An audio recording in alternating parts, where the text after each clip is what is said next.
안녕하십니까. 당독서 연구소 박명규입니다.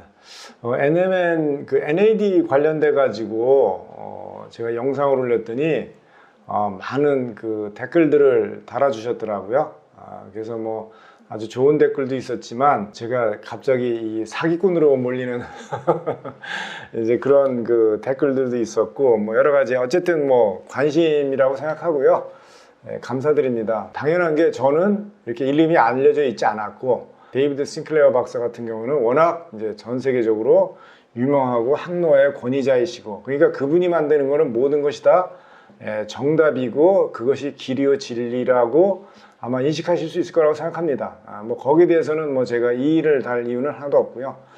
그렇지만 저도 저 나름대로 이 영역에서 10년 이상, 한 20년 가까이 저도 연구를 한 사람이고 이제 그 부분에서 왜 접근 방법이 다르고 어떤 부분에서 차이가 있는지 그리고 우리가 접근하는 로직은 어떤 근거를 갖고 있는 건지 거기에 대해서 좀 더 상세한 설명이 좀 필요하겠다. 왜냐하면 이것이 단순히 어떤 논쟁을 떠나가지고 우리가 질환의 원인에 대한 거를 좀 시각을 좀 다양화를 할 필요가 있다. 그랬을 때에 우리가 이런 걸 통해서 우리가 지금까지 학습되어져 갖고 지금까지 내가 알고 있던 것들이 이 편향돼 있고 이것이 나는 전체인 줄 알았더니 이 부분을 우리가 몰랐었구나 라는 것에 대한 지식의 폭과 이해의 폭도 넓어질 수 있는 그런 계기라고 생각을 합니다. 그러다 보니까 시간이 조금 더 걸린다라는 걸 사전에 양해를 구하고 시작을 하겠습니다. 댓글에 보면 노벨상 받겠다 그랬는데요. 뭐 그 정도는 아닙니다. 이거는 NAD를 중점으로 포커스를 볼 것이냐 NADH를 포커스를 하고 볼 것이냐에 따라서 관점이 조금 다른 겁니다. 그래서 어떤 것이 더 중요하다고 인식하느냐의 그 차이라고 보시면 될 것 같고요. 싱클레어 박사 노아의 종말 당연히 읽고요. 저는 싱클레어 박사가 했던 모든 논문들도 다 읽어봤고요. 그분이 했던 실험들을 저도 동일하게 실험들을 해봤고 거기에 대한 결과를 비교도 해봤고 다 해봤습니다. 그래서 그런 부분에서는 뭐 걱정하지 않으셔도 된다. 임상 테스트는 이제 이것만을 단독으로 해서 임상 테스트를 하지 않지만 저희가 지금 알츠하이머 치매를 대상으로 한 거를 이거를 가지고 지금 임상을 저희가 준비를 하고 있습니다. 그래서 나중에 임상이 진행될 때도 한번 말씀드릴 거고 임상이 나온 결과가 되면 이제 그때 그 결과도 제가 한번 소개를 해드릴 수 있을 것 같습니다. 제가 왜 이걸 가지고 굳이 알츠하이머를 가느냐, 뭐 당뇨도 있고 수많은 질환이 있는데 알츠하이머를 가느냐, 제가 대사질환과 퇴행성 질환을 연구를 해봤더니 알츠하이머 질환이 대사질환의 끝판왕이다.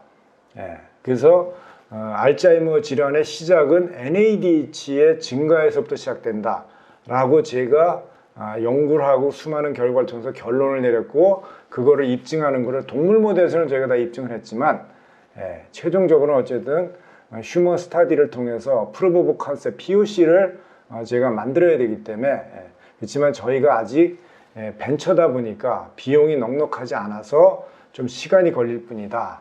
이제 그거 좀 이해해 주셨으면 좋겠고요. 당연히 NMN 먹고 시력 좋아지고 머리 풍성하고 잠도 잘 자고 통증 이런 분들이 당연히 있죠. 이런 분들은 제가 사전에 좀 말씀드려요. NADH의 레벨이 그렇게 심각하게 올라가 있지 않은 병증이지 않은 분일 가능성이 상당히 높습니다. 실질적으로 당뇨라든가 대사질환이 심각하게 온 분들은 NMN을 먹어봤자 그 효과를 보기가 쉽지가 않습니다. 생각보다 미미한 효과는 알 수 있지만 그렇게 드라마틱한 결과를 만들어내기는 생각보다 쉽지 않다. NMN을 드신다면 식이요법을 하셔야 되고 운동을 반드시 추가를 하실 때만 제대로 된 효과를 보실 수 있다 라고 제가 말씀을 드릴 수 있고요. 그래서 NMN이 효과 없다는 얘기 아닙니다. 제가 말씀드렸지만 반쪽짜리 효과다라고 말씀드리는 이유가 그래서 그런 겁니다. 특히 질환이 중증으로 하거나 심각한 질환들에 대해서는 NMN이 생각보다 효과를 내기가 쉽지 않다. 그 말씀드리는 것이고요. NADH 파는 곳은 그럼 뭔가요? NADH가 실질적으로 우리 몸에서 흡수가 과연 제대로 되느냐에 대한 이슈들이 많이 있습니다. NADA나 NADH는 세포막을 뚫고 못 들어갑니다. 기본적으로. 그래서 이 NAD, NADH가 전달되는 트랜스포터 이런 것들이 없기 때문에 대사체를 통해서 이것이 들어간다라고 말씀드리고, 그래서 이것이 그 효과가 나는 게 NADH를 가지고 진짜 효과가 나오는 건지, NADH가 사실 NAD로 다시 전환돼 가지고 효과가 나오는 건지는 검토를 해봐야 됩니다. 그래서 이 NADH가 실질적으로 먹어서 그만한 효과를 내기 안정성이죠. 스테빌리티가 사실 NADH 같은 것이 쉽지 않습니다. 실질적으로 저희가 실험할 때 쓸 때 NAD나 NADH는 냉동 상태로 드라이 아이스에서 와가지고 시작 와가지고 그거 할 때 쓰지 이렇게 상온에서 유통되고 하지 않거든요. 그렇게 안정화 스테빌리티 측면에서 문제가 많기 때문에 정말 이게 건강기능식품으로 파는 NADH가 정말 워킹하고 맞는 건지에 대해서는 좀 확인해 볼 필요가 있다. 그 부분에 대해서는 제가 아직 정확하게 뭐라고 말씀드리긴 좀 어렵지 않나 이런 생각이 듭니다. 간과하는 게 과연 가능할까요? 예, 간과하는 게 NMA, 그러니까 뒤에서 제가 충분히 이 부분에서는 더 보완 설명 드릴 수 있고요. 노화의 종말을 읽었는데 NADH와 노화가 관련 언급이 없었습니다. 뒷받침할 연구 결과 주세요. 예, 당연하죠. 제가 그래서 오늘 이 일을 하는 거고요. 왜 NADH가 더 중요한지에 대해서, NAD가 중요하지 않다는 얘기가 아니라 실질적으로 우리가 초점이 NAD에 너무 많이 가 있는 것이 사실은 우리의 초점과 논점이 많이 좀 왜곡돼 있고 흩어져 있다. 그래서 이제부터는 NADH에도 여러분들이 관심을 갖고 고민을 해보시고 자료를 찾아보시면 훨씬 더 여러분들의 지식과 이해가 폭이 넓어지지 않을까, 이제 그런 생각합니다. 그래서 그러면 NADH가 우리 몸에서 어떻게 만들어지느냐? 첫 번째는 우리가 밥을 먹고 나면 소화가 돼서 우리가 이제 혈액 속에 포도당이 이제 많아지죠. 그걸 우리가 이제 혈당이라고 합니다. 이 포도당이 인슐린에 의해서 조직 속으로 들어가게 되면 조직 안에서 포도당이 이 글라이콜리시스라고 하는 해당 과정을 통해서 아세틸코에를 거쳐가지고 크랩스 사이클을 통해서 궁극적으로 ATP라고 하는 에너지를 만든다. 우리가 지금 제가 얘기하고 움직이고 이런 모든 액티비티는 다 결국 뭐냐? 이 ATP라고 하는 에너지에 의해서 만들어졌기 때문에 이게 가능해지는 거다. 이렇게 봅니다. 그러면 ATP, 우리가 밥을 먹었는데 포도당이 다이렉트로 직접적으로 바로 ATP로 가버린다. 그러면 우리 시스템은 심각합니다. 왜냐? 포도당이 떨어지는 순간에 ATP가 같이 고갈되기 때문에 죽어버리죠.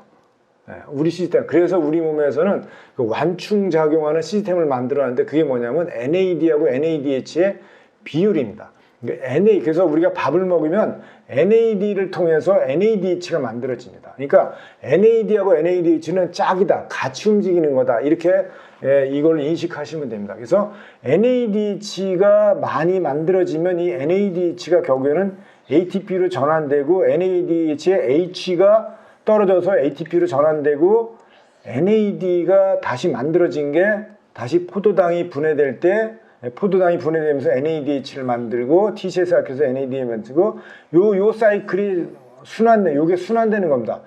그래서 ATP가 요게 우리 몸에서 선순환이 일어나면서 우리 몸이 건강해가지고 에너지 대사가 잘 되는 건데 그때 이 ATP를 만드는 컨트롤하는 게 뭐냐?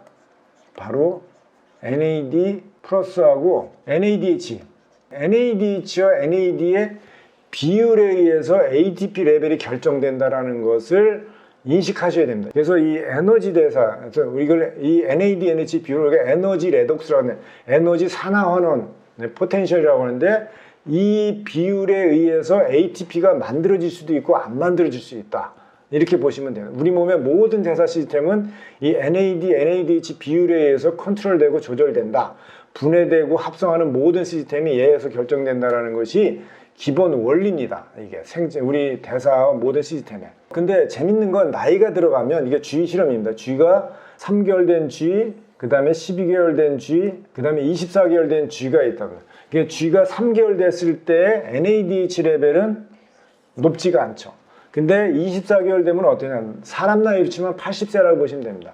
80세가 되면 NADH 레벨이 이렇게 올라갑니다. 모든 조직, 리버, 허트, 키드니, 렁 모든 조직의 NADH 레벨이 증가했습니다. 이 NADH 레벨이 증가했다는 얘기는 뭐냐? 반대로 하면 NAD의 양은 줄어들어 있다. 이렇게 보시면. 그래서 나이가 들면 NAD가 줄어드는 거고 그래서 NAD를 보충해야 된다라고 하는 개념이 나온 거죠. 왜 또 그게 나오냐? 뒤에서 말씀드리겠습니다. 그래서 NAD, NADH의 비율로 이걸 환산을 해보면 예, 리버가 24개월, G가 24개월 되면 이 비율이 뚝뚝 떨어져 있죠. 다 떨어져 있습니다. 이렇게 어마어마하게 떨어져 있죠. 그러니까 NADH는 늘어나고 NAD가 줄어들어 있는 형태가 됐기 때문에 이런 현상이 일어납니다. 이런 현상이 일어나면 어떤 현상이 일어나냐? 여러분들이 잘 이해하는 장수유전자라고 하는 썰트윈, 이 유전자 활성이 비례해서 떨어집니다. 다 떨어졌습니다. 모든 조직에 다 똑같이 떨어져 있죠. 이게 왜냐? 썰트라고 하는 이 썰트윈 유전자는 NAD를 기질로 쓰는 효소이기 때문에 그럽니다. 그러니까 나이가 들면 NADH 양이 줄어들으니까 당연히 장수유전자 활성도 떨어지는 거는 당연한 거다. 근데 이거를 이제 서양에서 접근한 방법은 뭐냐? NAD가 떨어졌어? 그랬더니 장수유전자 활성이 떨어졌어? 그럼 NAD 높이면 장수유전자 활성화 되겠네? 그러면 건강하겠네? 노화 막을 수 있겠네? 이 로직이 만들어지는 거죠. 이렇게 접근을 한 겁니다. 그래서 서양 그 다국제학에서나 서양에서는 모든 로직이 NAD와 솔트의 관계를 가지고 막 수많은 연구가 이러죠. 데이비드 싱클레어 박사가 다 이렇게 해서 연구를 해요. 데이비드 싱클레어 박사는 솔트가 NAD, 항노화의 핵심이라고 하는 걸 최초로 밝혔고 그거의 키가 NAD라는 걸 밝혔고 그래서 모든 연구가 NAD를 그러면 생체 내에서 NAD를 어떻게 하면 높일까? 그러다 보니까 NR도 연구하게 된 거고 NMN도 그래서 나오게 된 거고 계속 그렇게 된 겁니다. 이 NAD와 솔트의 관계에다가 딱 놓고 보면 그게 정답이고 그게 항노화의 핵심이라고 인식할 수 있죠. 그래서 우리가 나이가 들면 어릴 때는 NAD 합성이 높습니다. 근데 나이가 들면 NAD의 레벨이 점점 떨어지면서 일정 레벨이 떨어졌을 때 우리가 노화가 급격하게 오고 우리 건장함, 이 로버트니스가 이제 줄어들게 되죠. 그래서 노쇠되고 이제 바이탈리티가 줄어들게 되죠. 그러면서 당뇨도 오고 합병증도 오고 치매도 오고 모든 것이 다 온다라는 게 일반적인 로직이죠. 100% 동의합니다. 근데 요거를 한번 좀 보셨으면 좋겠어요. 우리가 정상일 때하고 리덕티브 스트레스라고 하는데 리덕티브 스트레스는 뭐냐면 우리 몸이 산화 환원 반응이 있죠. 근데 환원 상태로 넘어갔을 때 즉 에너지 레독스가 환원 상태로 넘어갔을 때 이게 바로 뭐냐면 노화입니다. 노화나 당뇨 같은 거 이런 질환이 오면 우리가 리덕티브 스트레스가 늘어나다. 리덕티브 스트레스가 늘어난 걸 우리가 어떻게 인식할 수 있느냐? 똥배가 나오기 시작할 때 내가 배가 나오기 시작한다. 그런 얘기는 뭐냐면 배가 나오기 시작한다는 것은 내 몸에 NADH가 ATP로 전환이 안 된다. 즉 내가 먹은 거가 100% ATP로 전환이 안 되고 내 몸에 쌓이기 시작했다. 즉 NADH가 지방으로 축적되기 시작했다. 그렇게 됩니다. 우리 몸에서 NADH가 남아돌면 1차적으로 지방으로 갖다 넣습니다. 근데 이게 지속되면 NADH, NADPH가 늘어나기 때문에 이게 환원 상태가 늘어나고 글루타치온, GSH가 늘어나면 우리가 총체적으로 이게 늘어난 걸 우리가 뭐라 하냐? 리덕티브 스트레스라고 합니다. 이 리덕티브 스트레스가 일어나면 우리 몸에 다양한 병증들이 생겨요. 이 대표적인 질환이 뭐냐? 당뇨나 치매 같은 거예요. 치매 환자 같은 경우는 리덕티브 스트레스가 늘어나 있는 상태다. 아주 대표적으로. 그럼 어떻게 되냐? 정상일 때는 보시면요. TCA나 글라이콜리시스, 베타옥시데이션, 지방, 탄수화물, 단백질이 분해되면서 NAD가 우리 몸에는 기본적으로 많습니다. NADH는 적고요. 이게 우리 몸의 정상 시스템입니다. 그 다음에 펜토스포스페이트 마이너는 NADP는 적고 NADPH는 많이 있습니다. 이럴 때 우리 몸에서 전자전달계, 즉 ATP가 잘 만들어지고요. 아나볼리즘, 합성이 잘 일어납니다. 나이가 어렸을 때 보면 뭘 먹어도 합성이 잘 되고 이게 다 잘 되는 게 뭐냐면 이런 시스템에 있기 때문에 그럽니다. NAD는 늦고 NADPH는 줄어들어 있고 이런 상태이기 때문에 이런 그 환경인데 나이가 들고 병증이 오고 이렇게 되면 어떻게 되냐? NAD는 줄어들고 NADH는 엄청나게 늘어나고 NADP는 줄어들고 NADPH는 엄청나게 늘어난 상태. 이런 상태에서는 보시면 전자전달계 ATP 합성도 안 되고요. 그 다음에 아나볼리즘 합성 능력이 떨어진다. 그러니까 나이가 들면 그래서 콜라겐 근육이 빠져있는 이유가 뭐냐? 이런 상태이기 때문에 그런 거예요. 그래서 우리가 사코페니아라고 하는 근육 소실이라든가 근감소증이라든가 이런 것들이 오고 콜라겐이 우리가 점점 줄어들어서 이제 노쇠해지고 근골격계가 망가지고 이런 것들이 다 리덕티브 스트레스. 그러니까 우리는 병증이 아니라도 나이가 들고 배 나오고 지방간이 있고 이렇게 되면 다 리덕티브 스트레스로 넘어가 있다. 그 과정에 심한 정도냐 경증이냐 이런 차이지 다 똑같다 이렇게 보시면 됩니다. 그래서 NAD, NADH 비율이 NADH가 높고 NAD가 낮은 상태를 우리가 뭐라 하냐? 에너지 과잉 상태, 에너지 대사가 감소되어 있는 상태라고. 어떤 때 일어나냐? 과식 운동, 좌식 생활을 했을 때. 이럴 때 NADH가 늘어나고 NAD가 줄어드는 거예요. 이렇게 되면 아나볼리즘이 활성화되는 거예요. 지방이 축적되고 근육은 소실되고 이런 현상, 노화는 촉진되고 자가 면역 질환, 퇴행성 질환들로 늘어나고.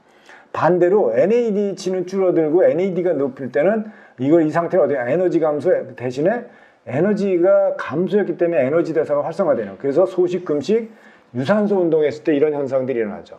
그러면 지방분해, 근육 강화, 항산화, 수명 연장, 운동, 건강한 노화가 상태일 때를 대표적으로 이런 상태라고 보시면 됩니다. 그래서 그러면 NADH가 어느 때 높아지느냐? 대표적인 게 당뇨입니다. 당뇨. 하이퍼글리세미아, 당뇨가 되게 되면 NADH는 높아지고 NAD는 떨어지게 되죠. 그래서 우리 몸에서 NADH가 높은 비율로 올라가 있어요. 에너지 레독션, 에너지 밸런스가 깨져 있다, 망가져 있다. 그렇게 되면 어떻게 되죠? 여러분들이 잘 아시는 솔트 액티비티가 떨어져 있죠. ATP가 안 만들어지죠. 대신에 옥시데이티브 스트레스는 늘어나고 세포는 죽어나가죠. 이게 당뇨 합병증과 당뇨로 가는 지름길이다. 이렇게 보시면 됩니다. 또 다른 예를 볼게요. 그래서 이제 앞에서 이게 이제 설명한 건데, 이게 이제 우리가 밥을 먹었고 이제 포도당이 글라이콜리시스를 통해서 TCA를 통해서 결국은 ATP를 만들어야 되는데, 이 ATP가 안 만들어지고 NADH가 이 전자전달계로 들어가서 ATP를 못 만들고 있을 때, 그 NADH가 남아돌 때 우리 몸에서 어떤 현상이 일어나냐면, NADH가 글라이콜리시스의 요 중간에 있는 GAPDH라, 이거 죄송합니다. 이거 너무 이제 스페시픽한 건데, GAPDH라고 하는 효소를 딱 이니비션 합니다. 억제를 합니다. 그래서 뭐냐, 이게 왜 일어나냐면, 포도당이 계속 내려오는데 내 몸에서 NADH를 가지고 ATP로 전환하는 능력이 떨어져 있어요. 이게 언제 떨어지냐? 근육이 적어졌을 때, 운동 안 할 때, 산소가 부족할 때, 이럴 때 NADH가 ATP로 전환이 안 되거나 염증이 높거나 이럴 때 활성화. 그러면 어떻게 하냐면, 잠깐 이 밑에 NADH 지금 넘쳐나고 있어. 이거 잠깐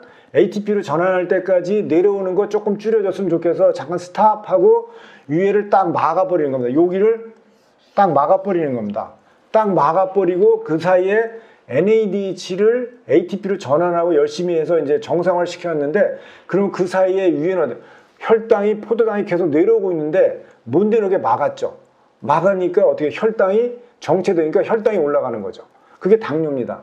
혈당이 올라가게 되면 혈당을 어떻게든 처리해야 되니까 폴리올 패스웨이를 해가지고 과당과 당독소를 많이 만들어버려요. 그리고 옆에 있는, 내려오는 이 중간에 있는 요 사이에 있는 패스웨이들이 다 옆에 패스웨이들이 활성화됩니다. 이 옆에 패스웨이는 원래 1% 내지 2%만이 플럭스가 가는 거예요. 근데 이게 최대 얼마까지 늘어나냐? 30%까지 늘어나요.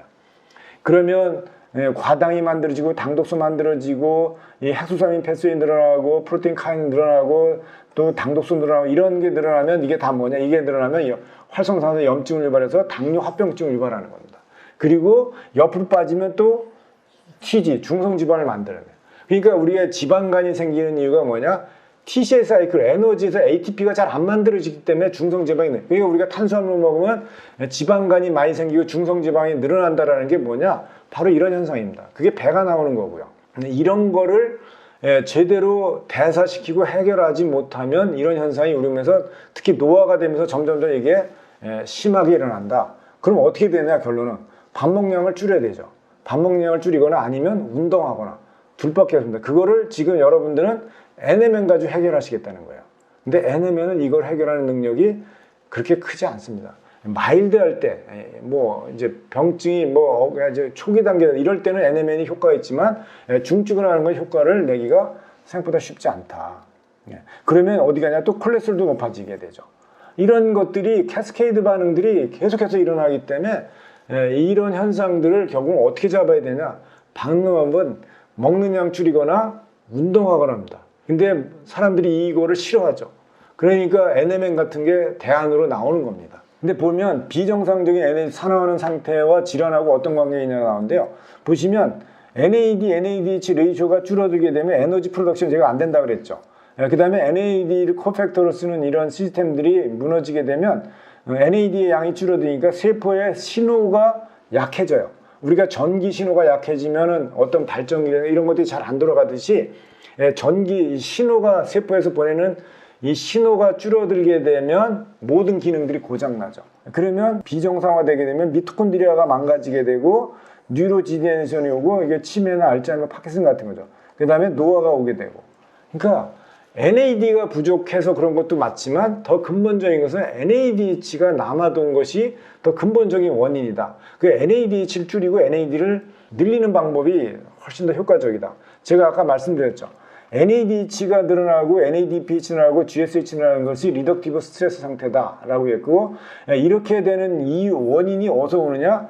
과식하고 좌식 생활하고 저산소, 노화, 혈당, 인슐린 저항성, 만성질환일 때 이런 현상들이 나는 겁니다. 그래서 NADH는 병증을 직접적으로 일으키는 원인 물질인 거고 그 결과로 NAD가 줄어든 거다.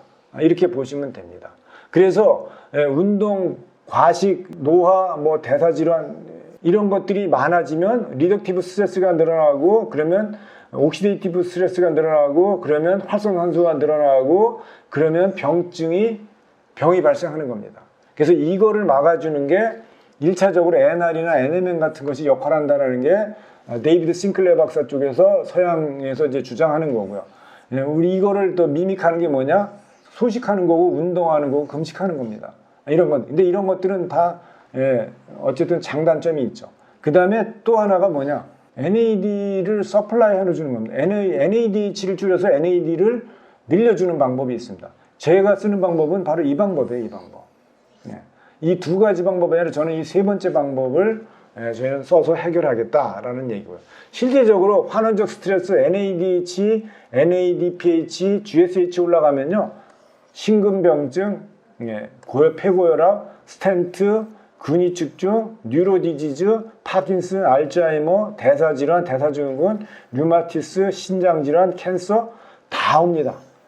다 이게 뭐냐? NAD, NADH의 비율이 망가지면서 리덕티브 스트레스 쪽으로 넘어갔게 된다. 그 출발점이 뭐냐? NADH가 늘어나는 것부터 시작된 겁니다. NAD가 줄어든 거는 결과적이지만 실제 원인은 NADH가 늘어난 것부터. 이 늘어난 거를 줄이면 NAD는 그대로 그냥 저절로 증가하게 돼 있다. 이렇게 보시면 됩니다. 제가 앞에서 잠깐 말씀드렸는데 저희가 지금 알츠하이머 치료제, 건강기능식품으로도 저는 알츠하이머를 개선시키고 치료할 수 있다라고 저는 자신이 하고 있습니다. 지금 저희 연구의 결과 제가 일부러 이거를 좀 가져 나왔습니다. 저희 같이 조그만 회사가 이 일을 한다는 게 아마 믿기지 않을 겁니다. 저희는 당독소를 제가 30년 가까이 연구하면서 당독소가 얼마나 중요하고 그 과정에서 NAD, NADH 레이쇼가 얼마나 중요한지를 20년 동안 연구를 해왔고 그 결과물들을 저희가 지금 다 만들어갖고 이걸 입증하는 과정에 있다. 말씀드리고요. 그래서 대사질환과 퇴행성 질환은 저는 퇴행성 알츠하이머나 파킨슨 이런 것들을 퇴행성 신경질환이라고 하는데 저는 퇴행성 신경질환이 아니다. 대사질환이다. 알츠하이머도 대사질환이고 결과가 신경이 퇴행화됐다는데 사실은 퇴행화가 아니고요. 염증에 의해서 다 무너지고 망가진 거다. 이렇게 보는 겁니다. 그 출발점이 NADH 축적에 의한 거다. NADH가 축적이 되면 당독소, 글리코톡신이 올라가고 그 결과로 아밀로이드 베타가 축적이 되는 이 악순환고리에 의해서 알츠하이머가 점점점 중증화되고 심해지면서 병증을 일으키는 원인이다 라는 거를 최초로 저희가 지금 입증하고 있고 그 결과를 저희가 지금 만들어내고 있다 말씀드립니다. NADH가 늘어나는 것이 왜 이게 핵심적인 역할인지를 말씀드리려고 한 겁니다. 아까도 말씀드렸듯이 포도당을 먹으면, 밥을 먹으면, 어떤 걸 먹으면 우리가 글라이콜시스를 통해서 TCA 사이클 들어와서 이게 ATP를 만들어야죠. 이게 정상적인 대사인데 NADH가 늘어나면 아까 말씀드렸죠. GAPDH라고 하는 여기를 딱 이니비션 한다고. NADH가 여기를 딱 이니비션해서 요거 내려가는 길목을 딱 줄여버리죠. 여기로 내려가는 플럭스가 양이 좁아지고요. 작아진 대신에 뭐죠? DHAP라고 하는 요게 DHAP가 뭐 하는 거냐? TG 만드는데 TG. 그래서 우리가 탄수화물을 많이 먹으면 TG가 많이 만들어지는 게 이 밑으로 원래 에너지 만드는 패스웨이는 줄어들고 남아돌아서 이 DHAP를 통해서 TG를 만드는데 TG만 만드는 것이 아니라 얘가 당독소를 같이 많이 만듭니다. TG도 만들어지고 당독소도 같이 만들어져요. 그래서 당독소가 만들어지면 당독소는 수용체에 들러붙어 가지고 NADPH 옥시데이스를 활성화시켜서 APP를 늘려 가지고 아밀로이드 베타를 다시 늘립니다. 아밀로이드 베타를 생성을 합니다. 그럼 이 아밀로이드 베타는 뭐냐? DHAP하고 G3H, G3P라고 하는 요거 두 개는 효소가 사촌지간이에요. 거의 형제지간이기 때문에 왔다 갔다 합니다. 왔다 갔다 하는데 관여하는 요소가 TPI라고 하는 효소입니다. 트리오스 포스페이트 아이소머에서는 이 이성질체거든요. 이 효소가 이 이성질체를 왔다 갔다 하게 해주는 컨트롤. 이게 왜 이게 버퍼링 효과를 하냐? 에너지가 내가 밥을 많이 먹었는데 ATP로 다 전환시킬 수 없지 않습니까? 그러면 일시적으로 중성지방도 우리 몸에 필요하죠. 예, 지방이 필요하죠. 그러니까 지방을 만드는 데로 갔다가 이제 지방이 배고프고 굶었다 그러면 다시 갖다 쓰죠. 그러기 위해서 요 TPI 효소가 필요한 겁니다. 왔다 완충력으로 보충하는 이런 그 역할을 하기 위해서 이 효소가 필요한데 여기에 아밀로이드 베타가 포옥시 나이트라이트 NO라고 하는 그 질산 화합물을 붙여버려요. TPI에다가 딱 붙이게 되면 이 TPI 효소 활성이 뚝 떨어져 버립니다. 그러면 이 조종해주던 역할을 얘가 못하게 돼버려요. 그러면 어떻게 되냐? 내가 먹은 포도당이 당 일방적으로 한쪽으로만 간다. 원래는 왔다 갔다 해야 되는데 한쪽으로 돌아서 이 악순환 고리가 계속 활성화되는 거죠. 그러면 타우 단백질이 늘어나게 되고 이게 활성화되면 그 다음에 RAG를 통해서 염증 수치가 올라가게 되고 그러면서 이제 중증화로 넘어가는 거다. 그래서 이 관여되는 효소들이나 메타볼라이트를 저희가 다 분석을 해서 100% 다 입증을 했습니다. 그리고 이걸 어떻게 해서 제가 알게 됐느냐? 사실은 아밀로이드 베타라고 하는 치매의 원인, 물질이요. 지금은 이제 조금 뭐 얘기가 달라지고 있지만 아밀로이드 베타가 유전자를 집어넣은 쥐가 있죠. 쥐에다가 아밀로이드 베타 유전자를 집어넣어서 이 쥐는 태어나서부터 아밀로이드 베타를 계속 만들어가지고 일정한 시간이 지나면 치매가 저절로 오는 거죠. 알츠하이머가 저절로 오는 겁니다. 그 쥐에 6개월 된 쥐에 아밀로이드 베타 유전자가 저기 들어가 있는 트랜스제닉 마우스의 쥐에 보니까 당독소가 엄청나게 늘어나 있는 거예요. 근데 일반 건강한 쥐는 당독소가 조금밖에 안 늘어났어요. 어마어마하게 통계적으로 어마어마한 유의성을 가지고 있죠. 그래서 제가 이 결과를 보고 아밀로이드 베타가 아밀로이드 베타가 당독소를 만드나? 이렇게 의문을 가진 거죠. 그러면 아밀로이드 베타가 어떻게 해서 당독소를 늘리지? 하면서 이 연구가 시작된 겁니다. 근데 재밌는 건 저희가 치매 환자의 혈액을 뽑아가지고 당독소를 측정하고 MMSE를 기준으로 해가지고 치매 중증화하고 당독소의 레벨이 상관관계를 봤더니 일치를 해요. 얼마 일치하냐? 90% 일치합니다.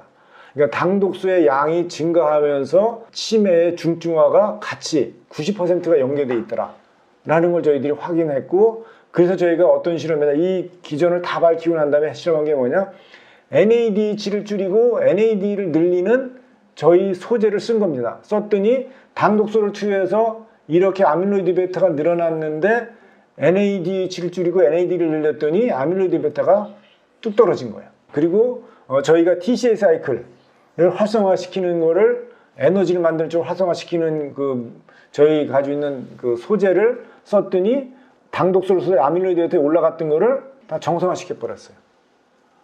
그래서 이 당독소를 없애고 NADH를 없애면 치매는 치료될 수 있겠구나 라고 하는 가정을 여기서 입증을 한 거죠. 그래서 이게 지금 동물 실험까지 다 입증이 됐습니다. 동물 실험에서 저희가 실제 당독소를 먹였더니 치매가 2주 만에 발생을 하고요. 그래서 저희 당독소를 해독하는 시스템을 쓰고 썼더니 인지기능도 장애됐던 게 정상으로 돌아오고 하는 거를 저희들이 다 입증했습니다. 저희가 아직 그렇게 수면 아래서 하고 있는 회사다 보니까 이런 것들이 밝혀지지 않아서 아직 어나운싱이 안 돼서 그렇지, 저희는 이런 기술들을 현재 다 보유하고 있는 회사다, 이렇게 보시면 됩니다. 그래서 이제 결론적으로 말씀드리면 NAD를 증가시키기 위한 접근 방법에서 NAD를 우리 몸에서 올리는 방법은요, 트립토판을 먹어서 올리거나 아니면 뭐 고기라든가 뭐 시리얼이든가 뭐 우리가 먹으면서, 그러면 이것이 니코티닉 애시드가 늘어나면서 만들어지거나, 아니면 셀 배지 패스웨이, 긴급 패스웨이, 우리가 부족할 때 우리 거를 뽀개서 쓰면서 이렇게 올리는 방법이 있죠. 이 셀 배지 패스웨이를 통해서 NAD를 올리는 방법들이 이미 생화학적으로 잘 알려져 있습니다. 그 과정에 NR이 있고 NMN이 있는 거예요. 그러니까 서양 사람들은 여기에 집중을 한 거죠. 그래서 실질적으로 서양 사람들은 NAD를 높이면 이렇게 하위 기전에 이런 모든 것이 좋아진다라고 SALT를 통해서 인식을 한 거죠. 그러다 보니까 NAD를 높이는 것이 정답이다라고 인식을 한 겁니다. 그러니까 NR, NMN을 높이고 아니면 NAMPT라든가 뭐 다른 여러 가지 이런 시스템들을 해서 NAD를 놀리는데 다 포커스가 돼 있죠. 근데 저희는 그때 집중한 게 뭐냐? NADH가 늘어난 것이 근본적으로 NAD를 줄이면서 결국 SALT 액티비티를 낮추어서 결국 이런 다양한 질환이 오게 된다는 근본 출발점이 NADH라는 걸 저희는 인식한 거고, 그래서 NADH를 낮추니까 NAD는 저절로 올라가고 그 비율 조절이 잘 되니까 모든 시스템이 정상으로 돌아오고, 그것이 NMN이나 NR을 쓴 것보다는 훨씬 더 드라마틱하고 다이나믹한 결과를 내더라. 제가 이제 댓글을 보고 제가 이거를 한번 생각이 나서 이렇게 썼습니다. 우리가 부산에서 서울 가는 길이 경부고속도로 하나밖에 없나요? 다양한 방법이 있습니다. 예. 열차도 있고요, 비행기도 있고, 지방도도 있고, 다양한 방법이 있습니다.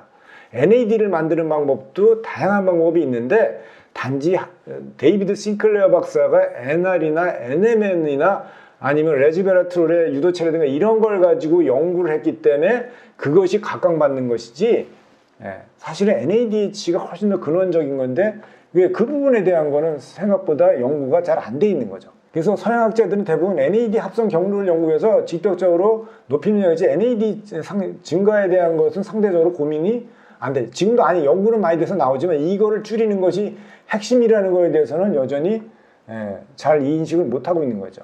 그래서 NAD가 늘어나면 NADH는 줄어들고, 반대로 NADH가 늘어나면 NAD가 줄어드는 거는 세포대사와 생리에서 이건 기본 진리입니다. 이거는. 이게 짝이다 이렇게 보시면 돼요. 그래서 NAD를 늘려주는 것보다 NAD를 줄여주는 것이 훨씬 더 효과적이고 병증을 예방하고 이거한테 근원적인 거다.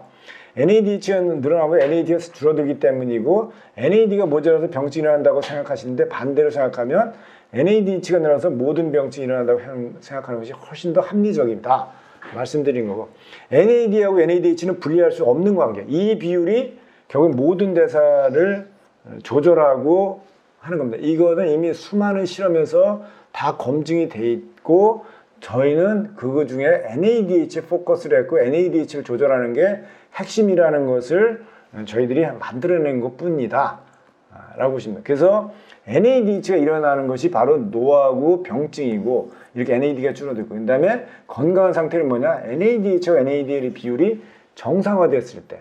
근데 그게 우리 세포 속의 사이토존에는 NADH의 비율이 700에서 1000대 1로 돼 있는 게 정상 상태입니다.